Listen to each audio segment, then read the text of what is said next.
Robin Williams le détestait vraiment plus que quiconque. Robin Williams est né Robin McLuhan Williams le 21 juillet 1951 à Chicago, Illinois. Williams était le fils de Robert Fitzgerald Williams, un cadre supérieur chez Ford Motor Company, et Laurie McLuhan, une ancienne mannequin de la Nouvelle-Orléans. Son enfance a été marquée à la fois par le privilège et la solitude, car la carrière de son père dans l'entreprise signifiait que la famille déménageait souvent, et le jeune Robin passait une grande partie de son temps à se divertir avec une imagination active et un sens de l'humour aiguisé. Bien que timide et réservé étant enfant, il a rapidement découvert que faire rire les gens était un moyen puissant de se connecter avec les autres, semant les graines de sa future carrière dans la comédie et le théâtre. Williams a commencé ses études formelles à la Juilliard School de New York, où il s'est entraîné aux côtés d'autres artistes talentueux, dont Christopher Reeve, qui deviendrait l'un de ses amis les plus proches. C'est à Juilliard que les professeurs ont reconnu son don extraordinaire pour l'improvisation et l'ont encouragé à embrasser son style unique plutôt que de se conformer aux méthodes de jeu traditionnelles. Bien qu'il n'ait pas terminé son temps là-bas, la formation et les encouragements qu'il a reçus ont joué un rôle essentiel dans la formation de sa carrière. Il a rapidement trouvé sa place dans le monde du stand-up, se produisant dans des clubs où son énergie frénétique et son improvisation rapide ont captivé le public et l'ont rapidement distingué des autres comédiens de l'époque. Sa grande chance est arrivée à la fin des années 1970 lorsqu'il a été choisi pour incarner l'excentrique extraterrestre Mork de la planète Ork dans la sitcom à succès Mork and Mindy. Ce qui a commencé comme une apparition unique dans Happy Days est devenu une série à part entière construite autour de son personnage. La capacité de Williams à livrer des blagues spontanées, de la comédie physique et un charme sincère a fait de Mork and Mindy un succès immédiat et l'a transformé en un nom familier.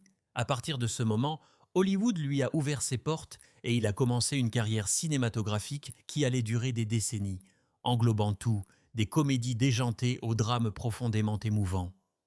Au cinéma, Williams a démontré une gamme incroyable que peu d'acteurs pouvaient égaler. Il a joué dans des comédies inoubliables telles que Good Morning Vietnam, 1987, où il incarnait un DJ de la radio dont l'humour remontait le moral des soldats. Pendant la guerre du Vietnam et Madame Doubtfire, 1993, dans laquelle il se déguisait en nounou écossaise pour rester proche de ses enfants après un divorce.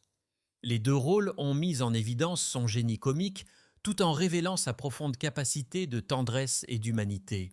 Mais Williams a également excellé dans des rôles plus sérieux, obtenant les éloges de la critique pour des films comme Le Cercle des poètes disparus, 1989, où son interprétation d'un professeur d'anglais inspirant encourageait les étudiants à saisir l'instant présent, et Will Hunting, 1997, qui lui a valu l'Oscar du meilleur acteur dans un second rôle pour son interprétation d'un thérapeute compatissant qui aide un jeune génie troublé. Derrière le rideau de la gloire, cependant, Williams a été confronté à des luttes personnelles. Il a lutté contre la toxicomanie au début de sa carrière et a ensuite fait face à des cycles de dépression et d'anxiété. Pourtant, même face à la douleur privée, il a continué à donner de la joie à des millions de personnes. Amis et collègues marquaient souvent sa générosité et sa gentillesse. Comment il se mettait en quatre pour élever les autres, parfois alors qu'il se sentait lui-même mal. Il était connu pour visiter les hôpitaux pour enfants en personnage, égayant les journées de ceux qui se trouvaient dans les situations les plus sombres et accordant son temps et son soutien à d'innombrables œuvres caritatives. La vie personnelle de Robin Williams a été aussi mouvementée et complexe que sa carrière, reflétant souvent à la fois les joies et les défis d'équilibrer la célébrité, la créativité et la famille. En 1978, il a épousé l'actrice Valérie Velardi, qu'il avait rencontrée 2 ans plus tôt, en 1976, alors que Williams travaillait comme barman dans une taverne de San Francisco. À cette époque, il était encore un aspirant comédien, trouvant lentement ses marques dans le monde du divertissement. Leur rencontre a été fortuite, survenant à un moment où Williams n'était pas encore la star internationale qu'il deviendrait plus tard. Et Velardi a été l'une des premières personnes à le connaître à ses débuts avant que la gloire ne transforme véritablement sa vie. Leur mariage était le premier de Williams Et pendant leur temps ensemble, ils ont accueilli leur unique enfant, un fils nommé Zachary Pym Williams, né en 1983. Connu affectueusement sous le nom de Zach, il grandira avec une perspective unique en tant qu'enfant de l'un des comédiens les plus célèbres au monde. Malgré le bonheur de leurs premières années, cependant, le mariage n'a pas pu résister aux pressions de la carrière exigeante de Williams, à son programme de tournée constant et aux luttes personnelles liées à la célébrité. Après une décennie de mariage, Williams et Velarde ont divorcé en 1998, marquant la fin de son premier chapitre important de sa vie de famille. Avant même que le divorce ne soit finalisé, la vie privée de Williams était souvent le sujet de spéculations. On a rapporté qu'en 1986, il avait commencé une liaison avec Marcia Garcès, qui travaillait comme nounou de Zachary. Cependant, ce récit a ensuite été clarifié par Velarde elle-même dans le documentaire de 2018 Robin Williams, Come Inside My Mind. Dans le film, Velarde a expliqué que la relation amoureuse entre Williams et Garcès n'avait commencé qu'après leur séparation, s'opposant à la notion de trahison et offrant une image plus nuancée des circonstances.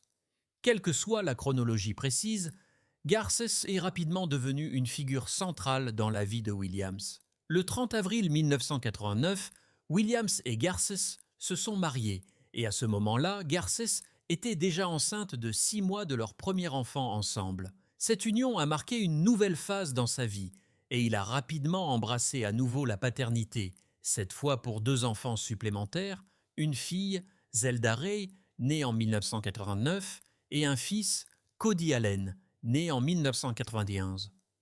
Williams était connu pour être profondément affectueux et enjoué avec ses enfants, mélangeant souvent son génie comique avec son rôle de père, et Zelda et Cody ont grandi non seulement avec un père dévoué, mais aussi avec l'une des personnalités les plus imaginatives du monde. Cependant, malgré près de 2 décennies ensemble, les pressions de la vie de célébrité et les différences personnelles ont fini par avoir des conséquences. En mars 2008, Garth a demandé le divorce de Williams, invoquant des différends irréconciliables. Leur divorce a été finalisé en 2010, clôturant un autre chapitre important de son parcours personnel. Williams n'est pas resté célibataire longtemps.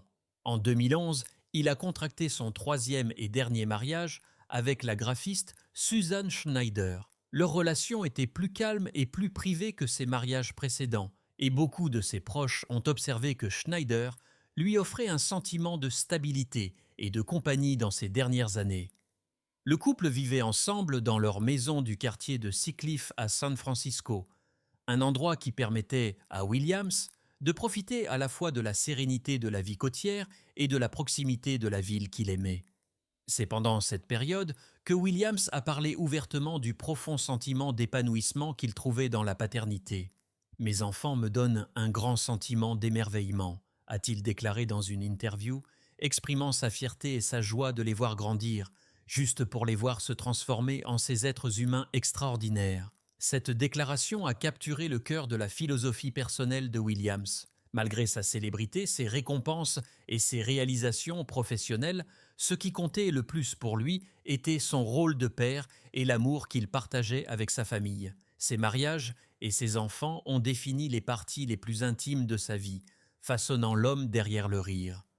Robin Williams était connu dans le monde entier comme l'un des plus grands esprits comédiens, très comique endémique de sa génération. Il avait le don de transformer les observations quotidiennes en commentaires acerbes et satiriques qui faisaient rire le public tout en l'obligeant à réfléchir aux vérités plus profondes qui se cachaient derrière les blagues. Parmi les innombrables sujets qu'il a brocardés tout au long de sa carrière, peu d'individus ont suscité autant de son dédain, de ses moqueries et de sa colère pure et simple que Donald Trump. Pour Williams, Trump représentait tout ce qu'il détestait dans l'arrogance, la cupidité et l'exploitation des autres à des fins personnelles. À maintes reprises, dans ses spectacles de stand-up en direct, ses apparitions à la télévision et ses interviews, Williams a clairement indiqué qu'il avait peu de patience ou de respect pour Trump, et ses mots à son sujet portaient souvent un tranchant mordant qui révélait un véritable mépris. Williams était un comédien qui pouvait créer des blagues à partir de n'importe quoi. Mais lorsqu'il parlait de Trump, son ton avait une qualité plus dure, plus cinglante, comme s'il pensait vraiment chaque mot. L'une de ses piques les plus célèbres a eu lieu lors d'une performance en direct lorsqu'il s'est moqué de la vanité et de l'obsession de Trump pour la richesse. Donald Trump est un homme qui dit s'être fait tout seul, a plaisanté Williams. Mais vous voyez toutes les chouillées et les choses dont il a hérité, et vous vous demandez dans quelle mesure ce qui s'est fait tout seul a réellement été construit sur le dos des autres. Ce n'était pas qu'une blague en passant, c'était une accusation. Williams considérait Trump comme l'incarnation du droit et du privilège, se faisant passer pour un travail acharné, et il refusait de laisser passer cela. Williams a également pris pour cible l'apparence de Trump, mais pas au sens superficiel de simplement se moquer de l'apparence de quelqu'un. Au lieu de cela, il a utilisé les cheveux de Trump, ses maniérismes exagérés et ses schémas d'élocution tonitruants comme un moyen d'exposer l'artificialité du personnage que Trump cultivait. Ses cheveux, a plaisanté Williams une fois, ne sont pas des cheveux. C'est une créature qui vit sur sa tête, s'accrochant désespérément à la vie. C'est comme un écureuil de compagnie qui n'a jamais été logé. Le public a éclaté de rire, mais derrière l'humour se cachait la suggestion que toute l'image publique de Trump était une façade, fabriquée, fausse et absurde. Au-delà des blagues sur l'apparence et la richesse, Williams abordait souvent ce qu'il considérait comme la faillite morale de Trump. Il détestait les brutes, les opportunistes et les personnes qui prospéraient en écrasant les autres. En Trump, Williams voyait le pire de ses qualités. Il est comme un mauvais joueur de Monopoly, a ricané Williams. Il ne se soucie pas des règles. Il veut juste tout posséder. Et quand il perd, il renverse le plateau et dit que c'est injuste. Ces répliques ont touché le public parce qu'elles résonnaient avec la perception répandue de Trump comme quelqu'un d'obsédé par la victoire à tout prix, quels que soient les dégâts qu'il laissait derrière lui. Ce qui rendait les blagues de Williams sur Trump si puissantes, c'est qu'elles allaient au-delà de la comédie. Elles portaient une véritable colère et un véritable dédain. Il affichait rarement une haine ouverte envers des individus spécifiques, préférant plutôt se moquer du comportement humain universel. Pourtant, Trump se démarquait comme une exception. Les mots de Williams suggéraient que ses sentiments étaient plus qu'une simple exagération comique. Il détestait sincèrement ce que Trump représentait. La brutalité de Trump, son autopromotion et son manque d'humilité se heurtaient à tout ce que Williams valorisait. Williams croyait à la gentillesse, à l'empathie et à l'élévation des autres. Alors que Trump projetait le pouvoir, la richesse et la domination, il était inévitable que les deux personnages, si opposés dans leur vision de la vie, entrent en collision dans le monde de la satire. Dans les années qui ont précédé la transformation de Trump en une figure politique, Williams le rabaissait déjà avec un humour implacable. Dans les années 1980 et 1990, alors que Trump était principalement connu comme un magnat de l'immobilier flamboyant et une personnalité des tabloïds, Williams le considérait comme une cible facile. Donald Trump est comme un personnage de dessin animé, a remarqué Williams. Le seul problème, c'est qu'il ne sait pas qu'il est la blague. Le public riait parce qu'il comprenait la vérité derrière la phrase. Le personnage surdimensionné de Trump était ridicule, et Williams refusait de laisser passer cette absurdité inaperçue. La haine de Williams envers Trump était enracinée dans plus que de l'humour. Il s'agissait également de l'impact culturel que, selon lui, Trump représentait. Il pensait que Trump incarnait une sorte d'avidité et de superficialité qui infectait la société américaine. Pour Williams, la comédie ne consistait pas seulement à faire rire les gens, mais aussi à souligner où la société se trompait. En se moquant sans relâche de Trump, il tendait un miroir à l'Amérique et disait « Est-ce vraiment est-ce vraiment le genre de personne que nous voulons admirer ?» Même après la mort de Williams, des extraits de ses blagues sur Trump continuent de circuler en ligne, servant de rappel de la profondeur de son aversion pour lui. Elles résonnent encore plus fortement avec le recul, compte tenu de l'ascension ultérieure de Trump au pouvoir politique. Williams avait percé le jeu bien avant beaucoup d'autres. Son mépris n'était pas seulement personnel, il était prophétique. Il a reconnu les dangers d'élever quelqu'un dont les valeurs étaient enracinées dans l'ego et la cupidité. Et il a utilisé sa plateforme pour avertir le public, sous le couvert de l'humour, du genre d'homme qu'était Trump. En fin de compte, Robin Williams détestait vraiment Donald Trump plus que quiconque dont il se soit jamais moqué. Ses commentaires étaient plus acerbes, son ton plus dur et son mépris plus sincère. Par son esprit mordant et son honnêteté brute, il a clairement indiqué que Trump était plus qu'une simple blague. Il était l'incarnation de tout ce que Williams trouvait dangereux, faux et destructeur dans la culture moderne. Certaines personnes, a dit un jour Williams avec un sourire narquois, sont nées pour divertir, pour inspirer, pour apporter de la joie. Et certaines personnes comme Trump sont juste nées pour être la blague. Le 11 août 2014, le monde a perdu l'une de ses lumières comiques les plus brillantes lorsque Robin Williams est décédé dans sa maison de Paradise Cay, en Californie. La cause officielle du décès a été déterminée comme étant un suicide par pendaison. Une conclusion déchirante dans le contexte de sa lutte continue contre la démence à corps de Louis, DCL, et d'autres facteurs de santé complexes.